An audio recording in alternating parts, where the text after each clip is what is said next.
नमस्कार. शैलजा देशपांडेची मी आज तुम्हाला ओळख करून देते. खरं तर ती बालमानसशास्त्रामध्ये तिने पदवी घेतलेली आहे. तिथे त्या क्षेत्रात 2-3 वर्ष तिने काम केलं आणि त्याच्यानंतर तिच्या नवऱ्याच्या व्यवसायाला पूरक अशा इंटिरियर डिझायनिंगमध्ये तिने डिप्लोमा घेतला.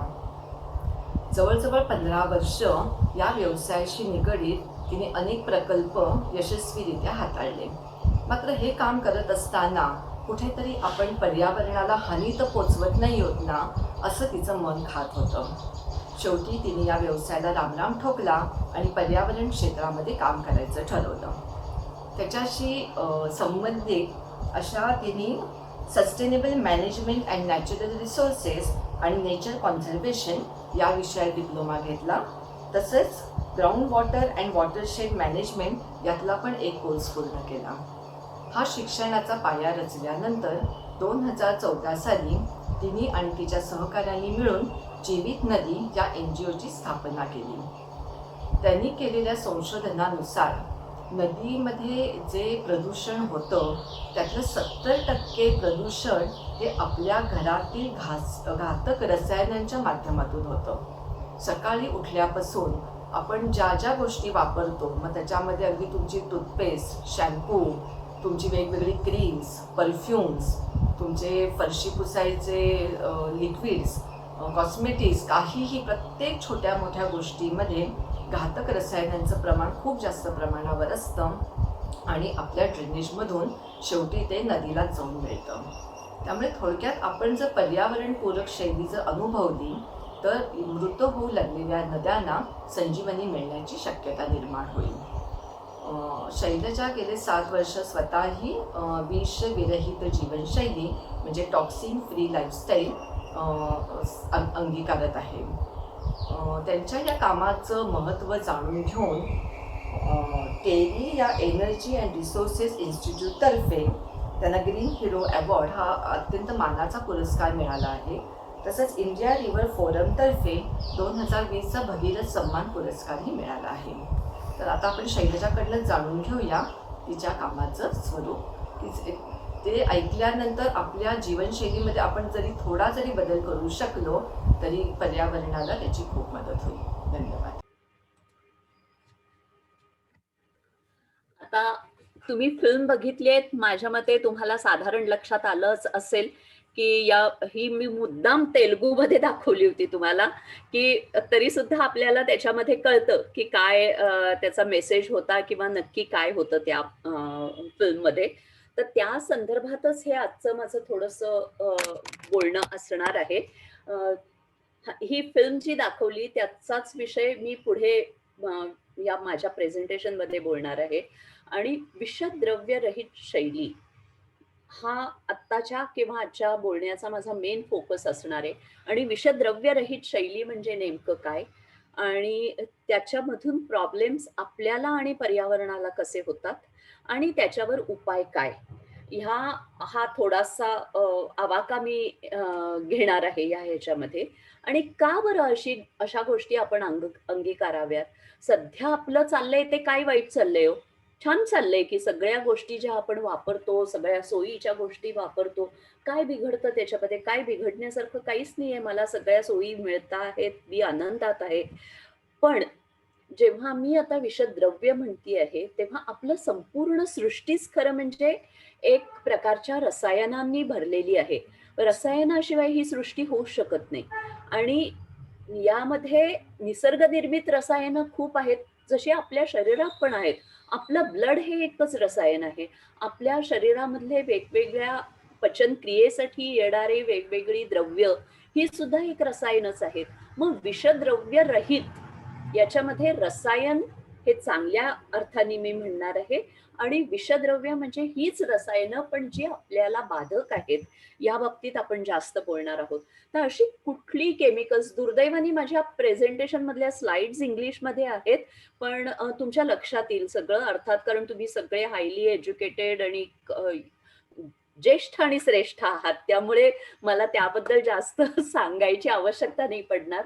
पण जसं मी म्हणते, की मानव निर्मित रसायनांना खरं म्हणजे सुरुवात झाली खूप जास्त इतिहासामध्ये आपण खूप जायला नको.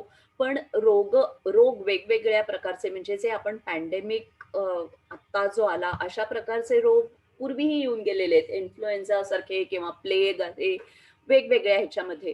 तर त्यावेळेस आणि महायुद्धाच्या वेळेस जवान जखमी झालेले असताना, तसंच युद्धाच्या वेळेस जी वेगवेगळी सामग्री वापरली गेली, यामध्ये रसायनांचा प्रचंड वापर झाला आपल्याला माहिती आहे. हिरोशिमा, नागासाकी आपल्या समोर हे अतिशय एक खूप मोठं उदाहरण आहे त्या बाबतीतलं. तर अशी जी रसायनं नंतर आली आणि त्याच्यासाठी शास्त्रज्ञांनी खूप शोध घेतले. तर रोजच्या आपल्या मार्केटमध्ये वेगवेगळ्या प्रकारची 80,000 रसायनं आपल्या रोजच्या आयुष्यामध्ये वेगवेगळ्या प्रकारे आपण त्यांच्याबरोबर किंवा त्यांच्या संपर्कात येत असतो. त्यामधली 10,500 रसायनं ही आपल्या स्वतःच्या म्हणजे पर्सनल हायजीन आणि डोमेस्टिक क्लीनिंग ही घरगुती स्वरूपामध्ये 10,500 प्रकारची रसायनं आपण त्यांच्या संपर्कात येतो. आणि त्यातली फक्त 13% त्याच्यामध्ये जी काही इन्ग्रेडियंट्स असतात किंवा घटक पदार्थ असतात, त्यातले फक्त 13% यांच्यावर संशोधन झालेलं आहे, की ती आपल्या वागण्यासाठी किंवा राहण्यासाठी सेफ आहेत किंवा नाही आहेत. आणि स्त्रिया साधारण एक 12 वेगवेगळ्या प्रकारची क्लीनिंग किंवा पर्सनल हायजीन प्रॉडक्ट्स वापरतात. त्याच्यामध्ये टूथपेस्ट पासून संध्याकाळचं काय अँटी एजिंग क्रीम असेल, विंटर क्रीम असेल, जे काय असेल ते. साधारण 12 प्रकारच्या गोष्टींचा वापर स्त्री करते आणि पुरुष 5 म्हणजे दाढीचं साबण, अंगाचा साबण, टूथपेस्ट आणि जे काय आफ्टर शेव हे ते मिळून 5 आणि त्याच्यामध्ये 85 घटक पदार्थ असतात. स्त्रियांच्या वापरामधल्या 168 प्रकारचे पदार्थ असतात आणि या जे काही घटक पदार्थ आपण वापरतो आणि प्रॉडक्ट्स त्याची यूज होतो, त्याला सगळ्यात हे जातं, बळी पडतात ती घरामधली लहान मुलं आणि आपल्यासारखे सीनियर सिटिझन्स. ते 61 प्रकारच्या वेगवेगळ्या या घटक पदार्थांना बळी पडतात. आणि आज त्यामुळे मी बोलणार आहे हे घरामधल्या पोल्युशन बद्दल. जे बाहेरचे पोल्युशन जे पेपरमध्ये आणि आपण सगळीकडे वाचतो, केवढ्या गाड्या आल्या, केवढा धूर येतोय, इकडे कन्स्ट्रक्शन चालू, त्याचं सिमेंट किती येतं, ह्याबद्दल मी आज अजिबात बोलणार नाहीये. पोल्युशन हा खूप मोठा विषय आहे, त्यामुळे तो ह्या इतक्या थोड्या वेळात कव्हरही होणार नाही. पण 4 गोष्टींमध्ये मी आपल्या घरातल्या पोल्युशनला डिव्हाईड करीन. घरामधली हवा, घरात येणारं पाणी, आपण जे अन्न पदार्थ किंवा शिजवायला जी भांडी वापरतो ती आणि प्रत्यक्ष अन्न काय प्रकारचं. पण अन्नाला सुद्धा मी आज अजिबात जास्त वेट देणार नाहीये. कारण परत मी म्हटलं तसं 40 ते 45 मिनिटामध्ये हा कव्हर होणारा विषय नाहीये. मी आज फक्त अगदी थोडंसं एअरवर, जास्त करून वॉटरवर आणि अगदी थोडं फूड कंटेनर्सवर एवढंच बोलणार आहे. तर डॉक्युमेंटरी तर आता तुम्ही बघितलीत. ही डॉक्युमेंटरी बघताना तुमच्या काही लक्षात आल्या का गोष्टी? तर मी मुद्दाम तेलुगूमधली दाखवली. अर्थातच तुम्हाला सगळ्यांना कळले, की ही कोलगेटची डॉक्युमेंटरी होती. ज्याच्यामध्ये अ, मी ती डॉक्युमेंटरी चालू असताना एकच शब्द मला कळत होता. बाकी सगळं नॉन महाराष्ट्रीयन किंवा आपल्या कुणालाच न कळणारी भाषा होती. त्याच्यामध्ये ताजा हा शब्द किती वेळा आला असेल तुम्ही साधारण मोजलं नसेल कोणी, पण मी मोजत होते. मला जेवढ्या वेळा समजलं कमीत कमी 12 ते 15 वेळा मी ताजा हा शब्द ऐकला. आता ही जर कोलगेटची जाहिरात असेल, तर दाताची निगा किंवा दाताचं निरोगी राहणं यायला पाहिजे त्या जाहिरातीत का ताजा हा शब्द यायला पाहिजे? हा विचार करा नंतर आणि त्याच्यावर पुढं आपण नंतर बोलूया. पण मी म्हटलं तसं, की आपल्याला ज्या सवयी लागतात किंवा काही गोष्टी आपल्या ज्या डे टू डे लाईफच्या एक राह आपल्या राहणीमानाचा एक अंगभूत भाग होऊन गेलेल्या असतात. त्या गोष्टी आपण खरेदी करताना कशा पद्धतीने करतो? जसं आत्ता मी ही स्लाईड दाखवली तसं, की कुठल्यातरी टूथपेस्टवर ₹35 मध्ये 50 ग्रॅम फ्री, 100 ग्रॅम फ्री अशा पद्धतीने आपण ती घेतो. का आणि काही त्याच्यावर एकावर एक फ्री अशी सूट असते, मग तो साबण असेल, टूथपेस्ट असेल किंवा आणि काही असेल, तर युजली लोक ह्या प्रकारच्या ऑफरला बळी पडतात. अगदी आपल्यासारखे सुशिक्षित लोक सुद्धा आपण बळी पडून हे करतो. अरे अमुक अमुक रुपयामध्ये, पर्टिक्युलरली आता जेव्हा मॉल चे हे चालू झालेले आहेत ना, मग तर अगदी सगळीकडे आपलं लक्ष जायला लागतं. रॅक्सवर आपल्याला कुठल्या ह्याला काय प्राइस कमी आहे आणि त्याप्रमाणे आपण सिलेक्ट करतो. दुसरी गोष्ट असते, की आपल्याला नैसर्गिक घटकांबद्दल जरा जास्तच हे असतं आणि आता सध्या सगळीकडे पर्यावरण, पर्यावरण, निसर्ग, नैसर्गिक गोष्टी इतकं आपल्यावर बंबार्डिंग होतं, तर त्याकडे पण आपण लक्ष देऊन बघतो, की अरे ह्याच्यामध्ये अमुक-अमुक एलोवेरा आहे, याच्यामध्ये काय अमुक घातलंय, तुळसी आहे, नीम आहे, हळद आहे, हे आहे, ते आहे. म्हणून आपण ती गोष्ट परचेस करतो, जी आपल्याला हवी असते, आवश्यक असते अशी पर्सनल हायजीन. तिसरा प्रकार आपला असा असतो, की ईज ऑफ यूज, की मला प्रचंड धावपळ आहे, घरामध्ये आता डब्याची घाई चालू आहे, मुलांना 2-2, 3-3 प्रकारचे डबे द्यायचेत. मग मला पटकन हाताला येईल त्या प्रकारचा एक घेणं, की जो ब्रेड हा आपण अगदी कॉमनली वापरतो. तर आता मी ब्रेड पासून सुरुवात करते. सगळ्यात महत्वाचं, की हा ब्रेड जो आपण वरचेवर ईज ऑफ यूजसाठी किंवा आपल्या कन्व्हिनियन्ससाठी म्हणून वरचेवर आणतो, त्यामध्ये नक्की काय असतं? तर त्याच्यामध्ये मी जे सांगितलंय, खाली लिहिलेलं आहे बघा, प्रोपिओनिक ॲसिड आणि त्याचे सॉल्ट्स हे प्रिझर्वेटिव्ह म्हणून घातलेले असतात. आता तुम्ही या शब्दाकडे लक्षच देऊ नका. आपण सध्या हल्ली कॉन्शियस झालेलो आहे, की आपण त्याच्यावरची मॅन्युफॅक्चरिंग डेट बघतो आणि मग मॅन्युफॅक्चरिंग डेट नंतर आपण त्याचं किती दिवसाचं त्याचं हे आहे ते बघतो. पण म मी एक रेक्टँग्युलर दाखवलंय, त्याच्यामध्ये made from wheat flower, water, काहीतरी व्हीट बार्न, अमुक-तमुक सगळं माल्ट फ्लॉवर. त्यानंतर काही नंबर्स असतात ज्याचा आपल्याला अर्थ कळत नाही. प्रिझर्वेटिव्हचा नंबर एक दिलेला असतो. INS 1100 ह्याच्यामध्ये इम्प्रूव्हर असं त्यांनी लिहिलेलं आहे. म्हणजे टेस्ट इम्प्रूव्हर असेल काही ना काहीतरी प्रकारचा. म्हणजे याच्यामध्ये प्रिझर्वेटिव्ह असतो. आपल्याला माहिती आहे ह्या प्रिझर्वेटिव्हज हे वाईट आहेत, म्हणून आपण कित्येक गोष्टी जाताना, मार्केटमध्ये जाताना सिलेक्ट करतो प्रिझर्वेटिव्ह फ्री असलेली गोष्ट. पण ही जी गोष्ट, ब्रेड सारखी गोष्ट, याच्यामध्ये इतके प्रिझर्वेटिव्ह असताना आपण किती फ्रिक्वेंटली ही गोष्ट वापरतो. आणि मी जे म्हटलं, की हे प्रोपिओनिक ऍसिड हे जे आहे, हे डायरेक्टली लिंक आहे ऑटिझमला. मुलं हल्ली ब्रेड प्रचंड प्रमाणात खातात आणि हल्ली जो इन्क्रीजिंग ऑटिझम, स्वमग्नता नावाची गोष्ट आता जी सध्या खूप मुलांमध्ये वाढायला लागलेली आहे, त्याच्या मागची कारणामध्ये हे एक महत्वाचं कारण आहे. आता मी आपल्या टूथपेस्टवर येते. मी म्हटलं तसं, की मगाशी जाहिरातीमध्ये मी 12 ते 13 वेळा त्याच्या त्या भाषेमध्ये मला न समजता सुद्धा ताजा हा शब्द मी आपला साधारण बोटं घालून मोजत होते, किती वेळा झाला तो. 12-13 वेळा आला. आपल्या घरची टूथपेस्ट आपण कशाच्या पद्धतीने, कुठल्या पद्धतीने सिलेक्ट करतो? काय म्हणून सिलेक्ट करतो? मला असं वाटतं, की 2-3 गोष्टी त्याच्यामध्ये प्रकर्षाने असतात. युजुअली मी हा इंटरॅक्टिव्ह सेशन घेते खरं म्हणजे. पण आता ते Zoomवर हे सगळं शक्य नाहीये. नाहीतर आपल्या प्रश्नोत्तरांमधून ना खूप वेगवेगळी उत्तरं त्याच्यामधून बाहेर येतात. पण जी कॉमनली येतात ती मी आता एकटीच बोलणार आहे, की लोकं म्हणतात युजुअली ना लहानपणापासून सवय लागलेली असते. आई-वडील किंवा घरातले कोण जे आहेत ते वापरतात, त्यामुळे तो ब्रँड होतो.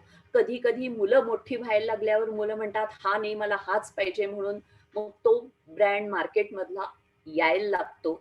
आता मी जे तुम्हाला जी स्लाईड दाखवते, ती साधारण सीनियर सिटिझन्स सेन्सिटिव्ह टूथपेस्ट वापरायला सुरुवात करतात. कारण हिरड्या किंवा गम्स आपले अफेक्ट होऊ नये म्हणून. आणि फटी पडू नयेत दाताला, असं सगळं ते डॉक्टर्स रिकमेंडेशन वगैरे.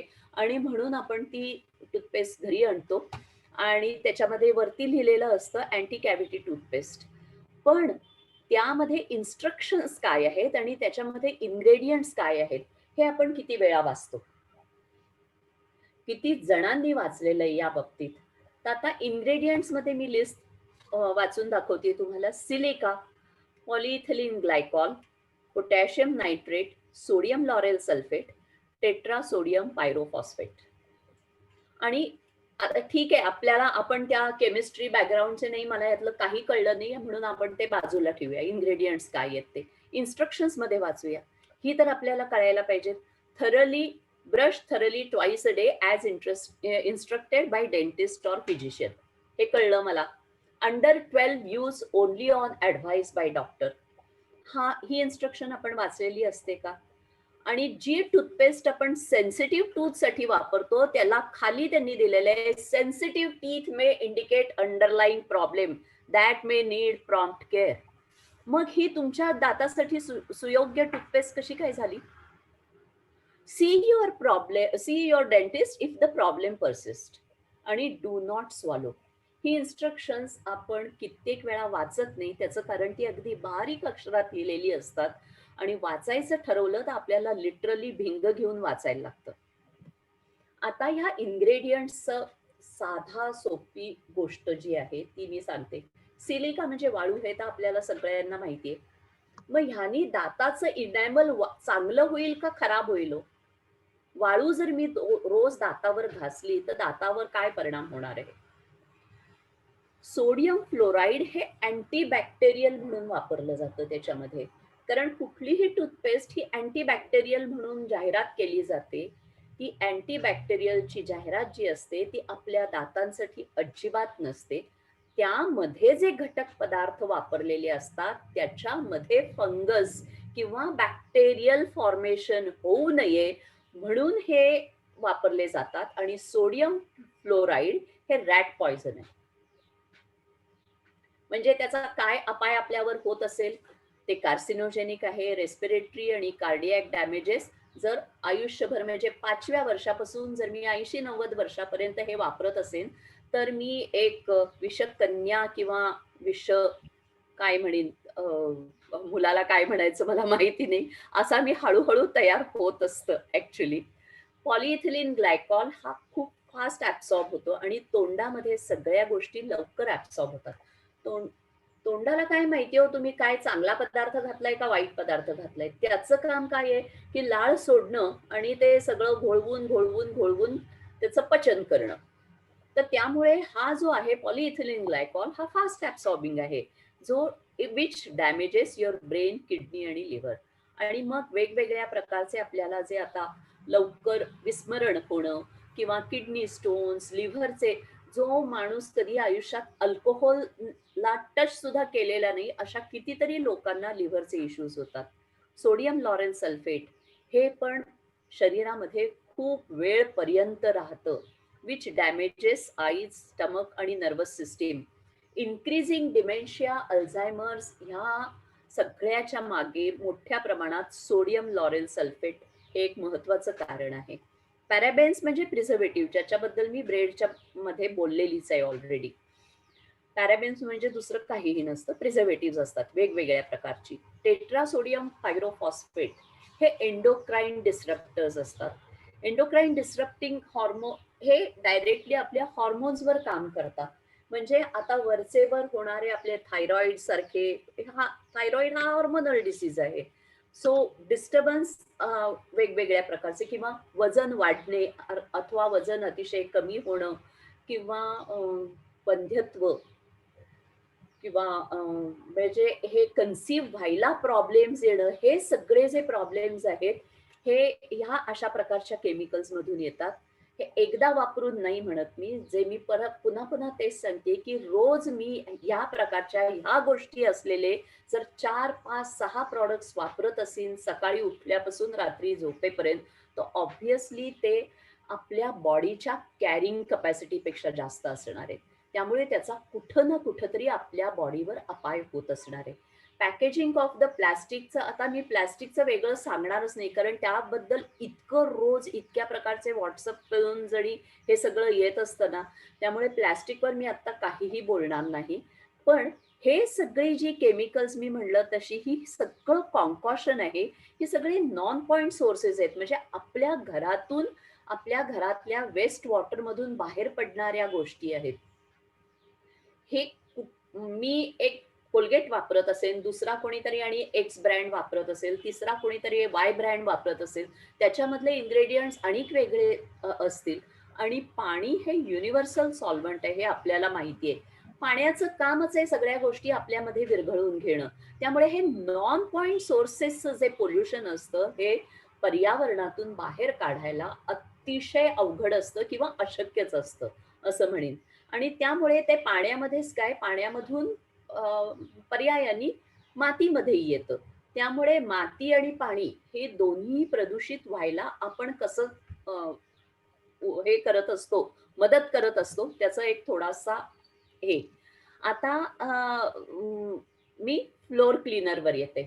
कुठल्याही प्रकारचा फ्लोर क्लीनर जो आहे, त्याच्यामधले इन्ग्रेडियंट्स पुन्हा आपण बाजूला ठेवूया. इन्स्ट्रक्शन्स वाचूया. आय एम शुअर तुम्ही अजूनपर्यंत फ्लोअर क्लीनरच्या बाटलीवर इन्स्ट्रक्शन्स काय आहेत त्या नीट प्रमाणे वाचल्या नसतील. जर कुणी वाचलेले असतील तर प्लीज मला सेशनमध्ये लगेच सांगा. मला खरोखर तुमचा सत्कार करावासा वाटतोय, ज्यांनी कुणी वाचलेले असतील. त्याच्यामध्ये पहिली इन्स्ट्रक्शन असते, do not mix with acid. सगळ्यात महत्वाची, फ्लोअर क्लीनर त्याच्यापेक्षा सुद्धा टॉयलेट क्लीनरवर एक वरती चौकोन असतो आणि त्याच्यामध्ये डेंजरची साईन असते. टॉयलेट क्लीनरला मी आज आत्ता ते घेतलं नाहीये बरोबर. Do not use product along with other products like detergents. Keep away from children. If swallowed, drink water or milk and seek medical help. Avoid contact with eyes and skin.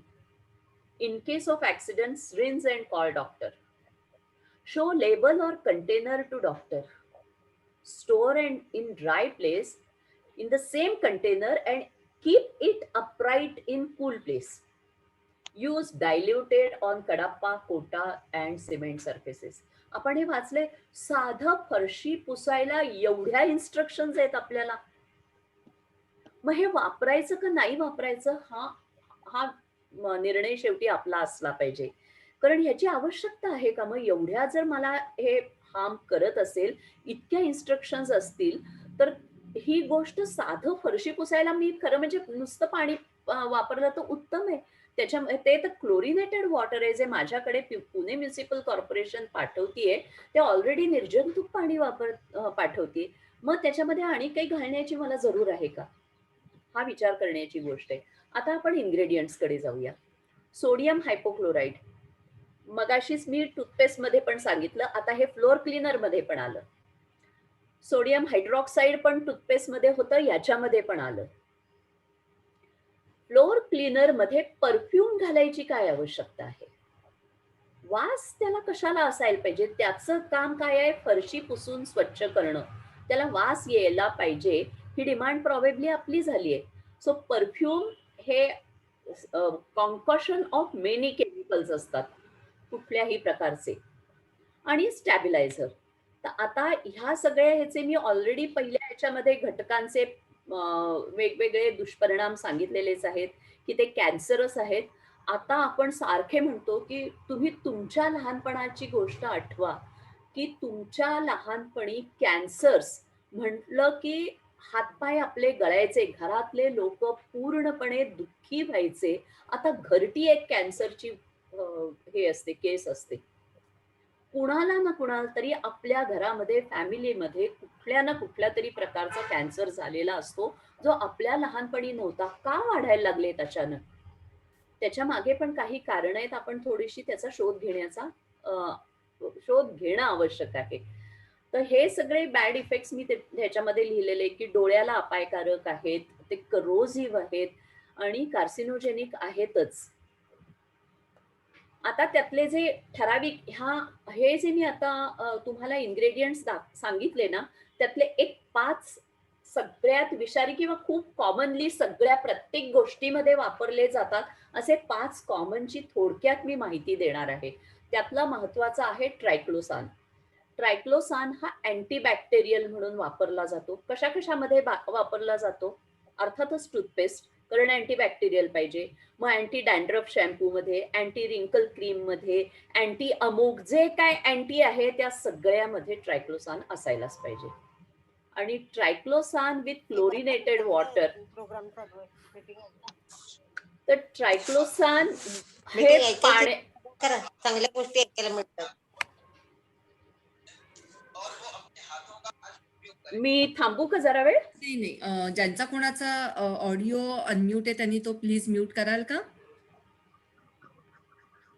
हां, चालू ठेव Shaila. Okay. तर आता हे जे मी म्हटलं तसं ह्याचा जर पाण्याशी संसर्ग झाला तर त्याच्यामधून क्लोरोफॉर्म निर्माण होतं. आता क्लोरोफॉर्म कधी वापरतात डॉक्टर? भूल द्यायला. मग हे जर ट्रायक्लोसान रोज माझ्या गोष्टींमध्ये येत असेल तर त्याचा क्लोरोफॉर्म होत असेल, कारण त्याचा पाण्याशी संसर्ग येणारच आहे, कारण पाण्याशिवाय मी ह्या सगळ्या कुठल्याही क्लिनिंग गोष्टी वापरू शकत नाही. तर पाण्याबरोबर जर क्लोरोफॉर्म तयार असेल तर माझ्या घरातल्या हवेमध्ये ते ऑब्व्हियसली कुठे ना कुठेतरी मी नाकानी इनहेल करते आहे त्याचा वापर करताना, आणि त्याचा अर्थातच माझ्या कुठेतरी ब्रेन किंवा ह्याच्यावर कुठं ना कुठेतरी तो परिणाम होतो आहे. तर काय प्रकारचे आपल्याला हार्मफुल इफेक्ट आहेत ह्याच्यामध्ये? ऑब्व्हियसली जर ब्रेन किंवा नर्वस सिस्टीम हे झाली तर पॅरालिसिस, आणि मी मगाशी सांगितलं तसं अल्झायमर्स, डिमेन्शियाज हे प्रकारचे वेगवेगळे हार्ट प्रॉब्लेम्स आणि सप्रेशन ऑफ इम्युन सिस्टीम, ज्याचा इम्युनिटी कमी झाल्याचा यावेळेस आपण गेल्या 2 वर्षात अनुभव जेवढा आपण घेतलेला आहे तेवढा आणि कुणीही कदाचित घेतलेला नसेल. आपण प्रत्येक जण ह्या इम्युन सिस्टीमच्या बाबतीत गेलेलो आहोत.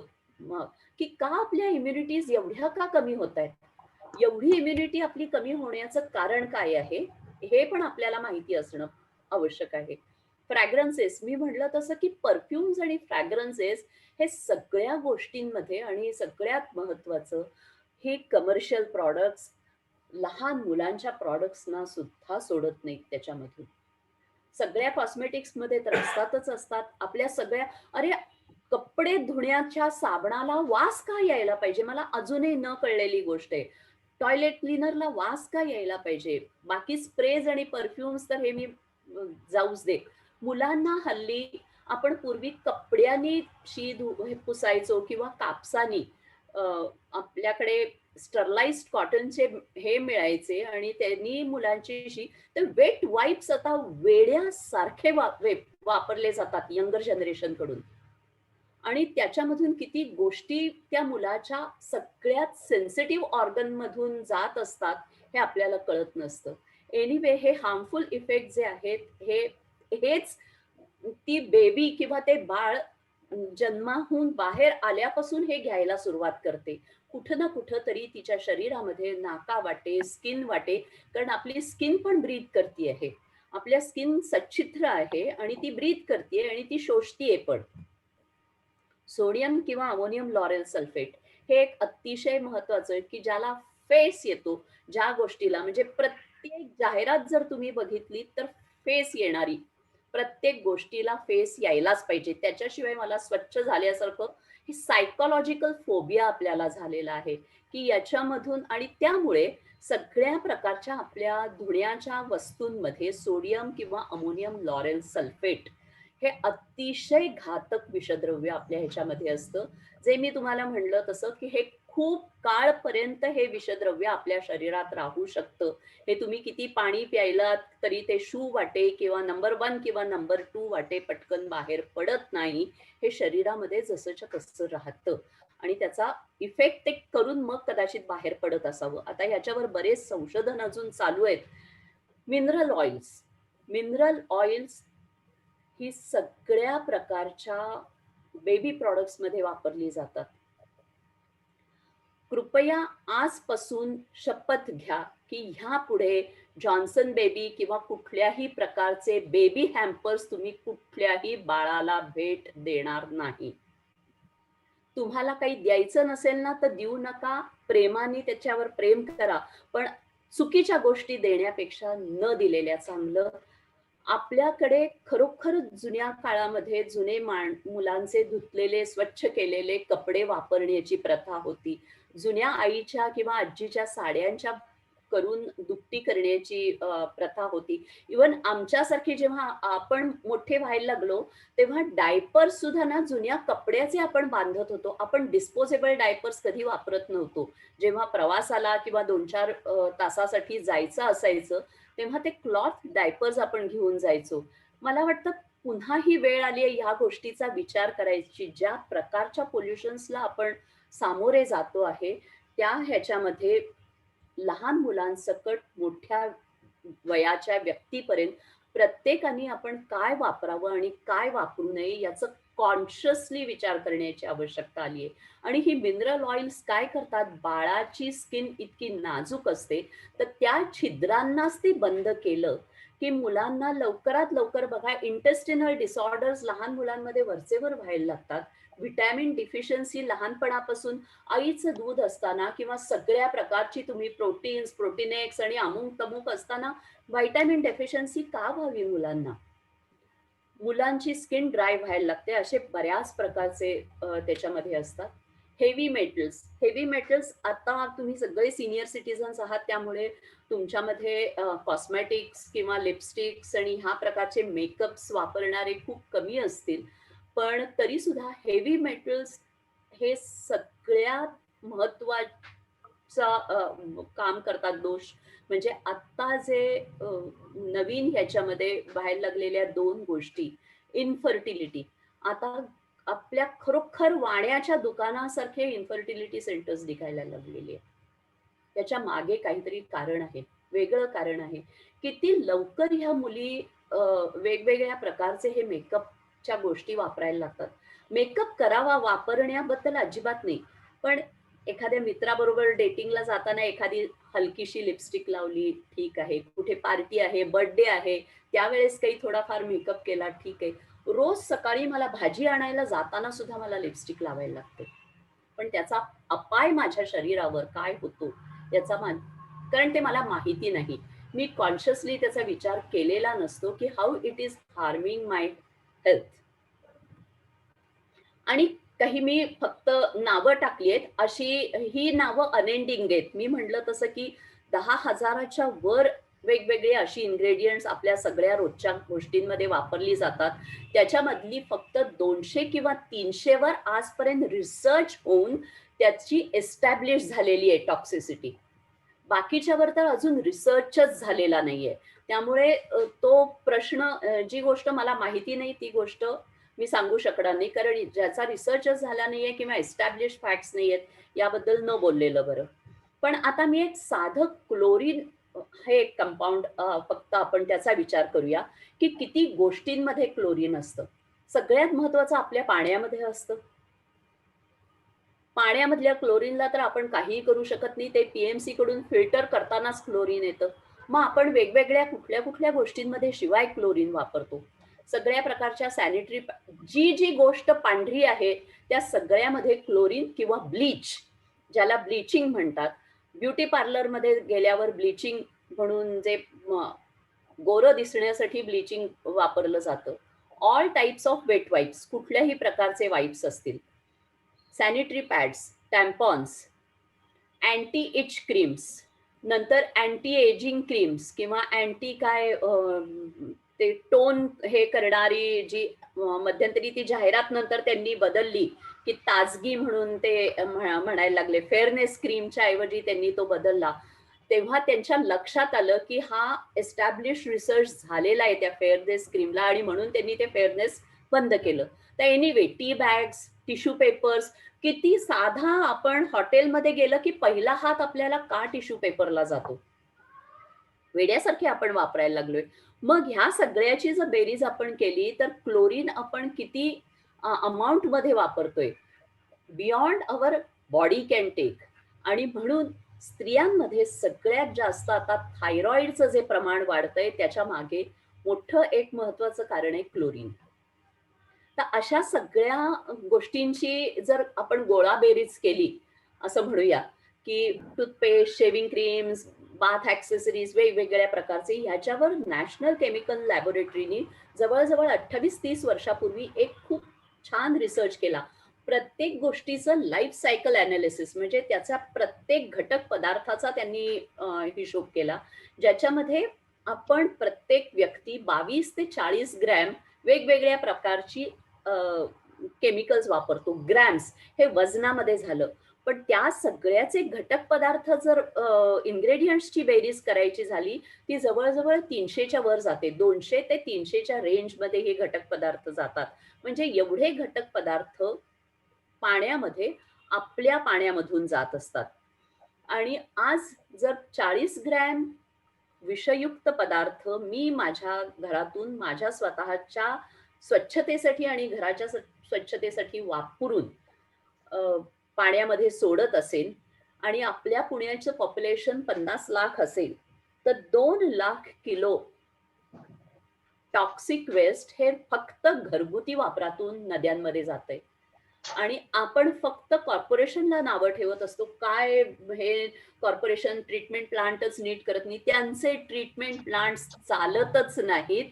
त्याचं कारण इतकं ग्रे वॉटर त्याच्यामध्ये येतं, इतक्या कॉन्सन्ट्रेशननी, की ते एसटीपीज माल फंक्शन किंवा डिसफंक्शन होतात. ते काम करू शकत नाहीत आणि मग ते पाणी जसं आहे तसं नद्यांमध्ये सोडलं जातं. थोडक्यात आपण आपल्या पायावर तो धोंडा पाडून घेतोच आहोत आणि पर्यावरणावरही आपण काम करतोच आहोत. अर्थात हा शॉक जरी बसला तरी रोम किंवा कुठलंही शहर एका दिवसात हे होत नाही. तसंच एका दिवसात ह्या गोष्टी जरी नाही झाल्या तरी आपल्याला अशक्य असं काही नाहीये. तर त्याची सोल्युशन्स मी आता थोडक्यात दाखवणार आहे, की आपल्या घरातली हवा स्वच्छ कशी ठेवायची. जे आपल्याला शास्त्रामध्ये सांगितलेलं आहे आणि आपल्याला शिकवलं गेलेलं आहे त्या सगळ्या गोष्टी अर्थातच आपण करायच्या. ज्याच्यामध्ये वेल व्हेंटिलेटेड आपलं घर असावं, कमीत कमी एसीचा वापर करावा, किचन गार्डन मध्ये पुदिना, गवती चहा, तुळस आणि बाकी काय काय वेगळ्या वेगळ्या गोष्टींची रोपं लावणं, जिरॅनियम सारखं, आणि मस्किटो कॉईल किंवा गुड नाईटच्या ऐवजी साधी छान मच्छरदाणी वापरायला सुरुवात करू शकतो आपण. हा फक्त सवयीचा फरक आहे, पण तो सवय जर ती चांगली सवय अंगी बांधली तर शक्य आहे. आता इसेन्शियल ऑइल बेस्ड अगरबत्ती आज फार कमी ठिकाणी मिळतात, त्यामुळे मी त्याबद्दल म्हणणार नाही. पण राळ धूप किंवा भीमसेनी कापूर ह्या दोन्ही गोष्टी आयुर्वेदाच्या दुकानामध्ये मिळतात. त्या तुम्ही संध्याकाळी जे डास येतात त्याच्यासाठी तुम्ही वापरू शकता. देवाच्या जवळ बाजारातून आणलेली देवघरात लावायची अगरबत्ती कृपया बंद करा. ह्याच्यामुळे ॲस्थमा आज पूर्णपणे लंग्स एक्सपर्ट डॉक्टर्स सगळ्यांना सांगतात की घरातली अगरबत्ती पहिली बंद करा. लंग्सवर इम्पॅक्ट करते, एवढी त्याच्यामध्ये केमिकल्स आहेत. तर नीम ऑइल, कडुनिमचं ऑइल कुठल्याही मेडिकल स्टोअरमध्ये मिळतं, त्याचा दिवा लावावा किंवा तुपाचा, आपण घरात बनवलेल्या तुपाचा दिवा उत्तम आहे. अगरबत्ती बंद करा शक्यतो. इसेन्शियल ऑइल्स बद्दल मी नंतर बोलेन, त्याच्यावर जास्त आता बोलणार नाही. सगळ्यात महत्वाचं, आपल्या घरामध्ये असलेला गॅस सिलेंडर पण आपल्याला तितकाच त्रास देणारा आहे. त्याच्यामध्ये जो आपण गॅस लीक व्हायला लागल्यावर जो वास येतो लिकेजचा, तो असतो मर्कॅप्टन नावाच्या एका ह्याचा. म्हणजे ते अदरवाईज तो इनर्ट गॅस असतो. त्या गॅसला, आपल्या सिलेंडरच्या गॅसला खरं म्हणजे वास नसतो, आणि तो वास लीक होताना कळावा म्हणून त्याच्यामध्ये जे मर्कॅप्टन म्हणून घातलेलं असतं, तर ते बाहेर आलं की आणि बाई, घरातली बाई ही दिवसभर घरामध्ये स्वयंपाकघरात जास्त वेळ असते, तर बायकांची दुखणी लवकर सुरू होतात. हल्ली बाई माझे पाय खूप दुखतात किंवा सांधे खूप दुखतात किंवा मला विसरायलाच होतं लवकरात, ज्याच्यासाठी तुमचा मेमरी क्लब सुरू झालाय त्याचं एक मूळ कारण मेमरी लॉसचं मर्कॅप्टन हे आहे. काही नाही, आपलं काम झाल्यावर लवकरात लवकर गॅस खालून सारखा बंद करण्याची सवय ठेवायची, दिवसभर चालू ठेवण्याच्या ऐवजी. आणि जेव्हा चालू करू तेव्हा एक 30 सेकंद पंखा किंवा एक्झॉस्ट लावून तिथली हवा काढून घ्यायची आणि मग आपलं किचन मधलं जे काय काम करायचं ते करायचं. अशा काही केअरफुल गोष्टी ज्या म्हणतीये तसं, सिलेंडर आपण बंद करू शकणार नाही, पण काळजीपूर्वक सिलेंडरचा वापर हे नक्की शक्य आहे. पाण्याबाबतीत आरओ फिल्टर्स असतील तर कृपया बंद करा. RO filters are not good. मी नंतर विशाखाला एक त्याच्यावरची सायंटिफिक फिल्म पाठवेन. कुठल्याही प्रकारचं बिस्लरी किंवा अशा प्रकारचं पाणी वापरायचं बंद करा. शक्यतो घरातलं पाणी प्लॅस्टिकच्या बॉटलमध्ये ठेवू नका. धातूमध्ये, मातीमध्ये, कशाही मध्ये ठेवा. तांब्यामध्ये ठेवायचं असेल तर आधी पाणी उकळा, आणि मगच तांब्याच्या वस्तूमध्ये घाला, कारण तांब्यामध्ये असतं कॉपर आणि क्लोरीन आपल्या येणाऱ्या पीएमसी कडून येणाऱ्या पाण्यामध्ये क्लोरीन असतं. त्याचं क्युप्रस क्लोराईड नावाचं एक टॉक्सिक इन्ग्रेडियंट तयार होतं. जर तसंच्या तसं पाणी तुम्ही तांब्याच्या गोष्टीमध्ये ठेवलं तर. पाणी उकळलं तर सगळ्यात उत्तम, त्याच्यासारखा अतिशय उत्तम कुठलीही गोष्ट नाही. सोलर कुकर असतील तर सोलरमध्ये तुम्ही पाणी तुमचं गरम करू शकता. कुठले कंटेनर्स वापरायचे, कुठले नाही वापरायचे. टेफ्लॉन, निर्लेप टाईपचे, styrofoam, aluminium foils, plastic containers, धान्य किंवा अन्न, शिजवलेलं अन्न ठेवायला शक्यतो वापरू नका. स्टेनलेस स्टील वापरू शकता, हिंदालियम वापरू शकता, पितळेचं कलई केलेली भांडी वापरू शकता, मातीची भांडी वापरा, सिरॅमिक वापरा, यापैकी कुठलीही गोष्टी वापरा. काही गोष्टी मात्र शक्यतो बंद करा. फूड बद्दल मी म्हटलं तसं की मी अगदी खूप बेसिक टच करणार आहे. जेवढं आपल्याला नैसर्गिक पद्धतीचं शेतकऱ्यांकडून घेता येईल आणि सीझनल असेल. मला स्ट्रॉबेरी पावसाळ्याच्या दिवसामध्ये पाहिजे तर ती नक्कीच काही ना काहीतरी पेस्टिसाइड्स आणि फर्टिलायझर घालून आलेली असणार, हे आपण लक्षात ठेवायला पाहिजे. त्यामुळे सीझनल फळं आणि भाज्या याच्यावर जास्त भर द्यावा. A2चं दूध लहान मुलांना शक्यतो द्यायला सुरुवात करावी, कारण आत्ताच अगदी चितळे आणि कुठल्याही ब्रँडेड ह्यांचं जरी तुम्ही दूध घेतलं तरी हे खूप प्रमाणात प्रोसेस्ड मिल्क असतं आणि त्याचा खूप वर्षापर्यंत वापर हा कुठं ना कुठेतरी आपल्या शरीराला हार्म करू शकतो. तर घरामध्ये साधं फरशी पुसताना 35 रुपयाची आपली व्हाईट विनेगरची बाटली मिळते. ती आपल्या घरासाठी ऑल पर्पज क्लीनर म्हणून अतिशय उत्तम आहे. त्याच्यामध्ये मी व्हिनेगर कसं हे करायचं ते विशाखाला नंतर सांगितलेले, ती तुमच्याशी बोलेल त्या बाबतीत.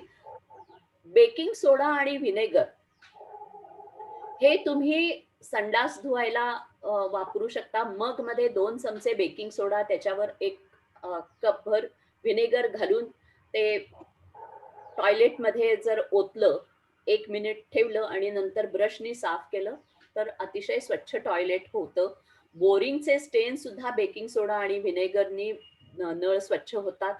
रिठ्ठ्याच्या पावडरचा साबण केलात तर अतिशय उत्तम त्याच्यामधून येतो. घरातल्या पोछाला घालायचं असेल तर युकॅलिप्टस किंवा निलगिरी ऑइल तुम्ही बाजारातून घेऊन या. 2 थेंब निलगिरी ऑइल त्या पोछाच्या ह्याच्यामध्ये घातलं तरी चालेल, किंवा एका बाटलीमध्ये तयार करून ठेवावं. 10 थेंब निलगिरीचे आणि उरलेलं पाणी घालून ते तुमचं फ्लोअर क्लीनर तयार करून ठेवावं घरामध्ये. काहीच हरकत नाही. अशा प्रकारे वेगवेगळ्या प्रकारची इसेन्शियल ऑइल्सचा पण वापर होऊ शकतो त्याच्यामध्ये. ओरल हायजीनला दंतमंजन सारखं उत्तम गोष्ट कुठलीही नाही, कारण दंतमंजन हे तुमच्या हिरड्यांवर काम करतं. कारण दात मजबूत किंवा दात आपले सुदृढ करायचे असतील तर हिरड्या मजबूत होणं हे सगळ्यात महत्वाचं असतं. आणि दंतमंजन हे त्याच्या नावातच मंजन आहे की हिरड्यांना मसाज करणं. मग दात आपोआपच स्वच्छ आणि चांगले राहतात. त्रिफळा चूर्ण, बाकी कुठलंही नाही तरी त्रिफळा चूर्ण दंतमंजन म्हणून वापरू शकता. आणि अगदी तुम्हाला बोटाने घासायचं नसेल तर हातामध्ये ती पावडर घेऊन ब्रश त्याच्यामध्ये बुडवूनही आपण घासू शकतो. बॉडी केअरला उठण्यासारखा दुसरा उत्तम उपाय नाही. घरामध्ये सुद्धा तुम्ही वेगवेगळ्या प्रकारची उठणी करू शकता. शेवटी आपण आंघोळ करतो किंवा स्वच्छता करतो, शरीराची स्वच्छता, ही जी प्रत्येक व्यक्तीसारखी किंवा प्रत्येक सजीवासारखी आपली पण कातडी झडत असते. ती झोपेमध्ये जास्त झडते. तर उरलेली जी डेड स्किन आहे ती निघून जाण्यासाठी, म्हणजे तिला एक्सफोलिएट करण्यासाठी खरं म्हणजे काहीतरी घासण्यासारखं पाहिजे. साबणासारखं गुळगुळीत असण्याची आवश्यकताच नाही, ज्यांनी छिद्र बंद होतात. त्याला सच्छिद्र होण्यासाठी उठण्यासारखा उपाय नाही. फक्त दिवाळीत का 12 महिने का नाही. तीच गोष्ट शिककई, रिठा शिककईचा आणि जे आपण घरामध्ये तयार करतो ते सगळ्यात उत्तम आहे. बाकी घरामध्ये सुद्धा हेअर डाय जर अवॉइड केला तर खूप चांगला. प्लॅस्टिकचे कोंब वापरण्यापेक्षा जर तुम्ही लाकडी कंगवा वापरायला सुरुवात केला तर केसातला कोंडा, शेवटी कोंडा म्हणजे दुसरं काही नाहीये, एक्सफोलिएटिंग ऑफ द स्किनच आहे.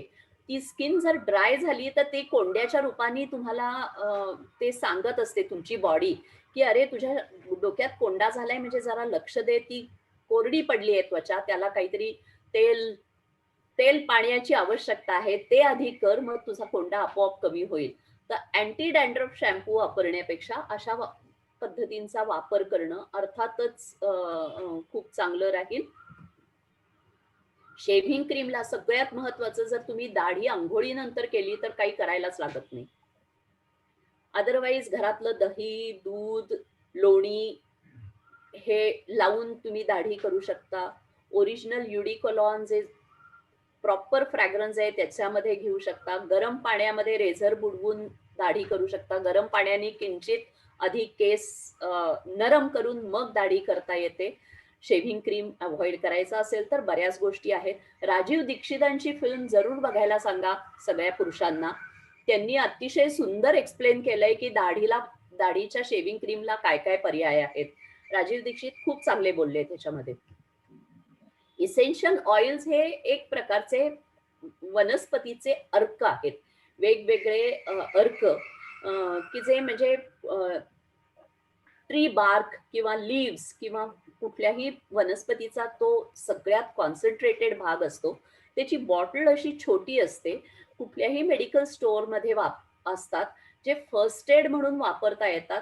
मी पुन्हा सांगते की हे कशा पद्धतीने वापरायचं आणि हे या 40-45 मिनिटात बसणं शक्य नाही, पण मी एक खात्रीलायक आणि पूर्णपणे तुम्हाला सांगू शकते की तुमच्या प्रत्येक गोष्टीला मी पर्याय देऊ शकते, जो घरामधला निम्म्याच्या वर गोष्टी तुमच्या घरातल्याच असतील, सेफ असतील आणि वापरायला सुद्धा सोप्या कशा करायच्या ह्याच्या पण रीती मी तुम्हाला सांगू शकते.